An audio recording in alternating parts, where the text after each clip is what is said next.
నేను కూరల వ్యాపారం చేస్తాను. నేను డిగ్రీ చదివానండి. నేను డిగ్రీ చదివే రోజుల్లో డిగ్రీ అయ్యేదాకా కూడా 15,000 వచ్చేవాళ్ళదండి. మా అబ్బాయి యూకే చదివిన 31,000 ఫీజు అడిగారండి. ప్రస్తుతానికి 4900 బుక్స్ కట్టమంటున్నారు సార్. నేను ఏదో కూలి పని చేస్తే ఏదో రోజువారీ గడుపుతున్నాను.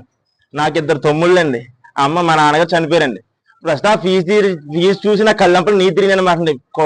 విద్యా వ్యవస్థలో కొత్త మార్పులను తీసుకురావట్లేదు. పక్క మన తమిళనాడు గవర్నమెంట్ ఒక కొత్త చట్టం తీసుకొచ్చి చూసారు సార్, బోర్డులు పెడుతుందండి. అలాగే ఒక తల్లిదండ్రులు ఆవేదన మీరు గుర్తించి మాకు చిన్న అవకాశం కల్పించాలండి. మేము ప్రభుత్వ స్కూల్లో చదివించలే కాదండి, చదివితే వాళ్ళ భవిష్యత్తు మాకు కనబడతలేదండి. ఆ భవిష్యత్తు మాకు కనపడక ఈ స్కూల్ చదివితే వాళ్ళ రక్త మాంసాలతో పాటు మా దుమ్ములు మొత్తం అరగొట్టి చంపేస్తున్నారండి. వాళ్ళ మీకు అర్థమవుతుందండి మీరు చెప్పేది. ఏసీ రూమ్ కూర్చొని అర్థమవుతుంది, ఎండలో కష్టపడి కూడా అర్థమవుతుంది.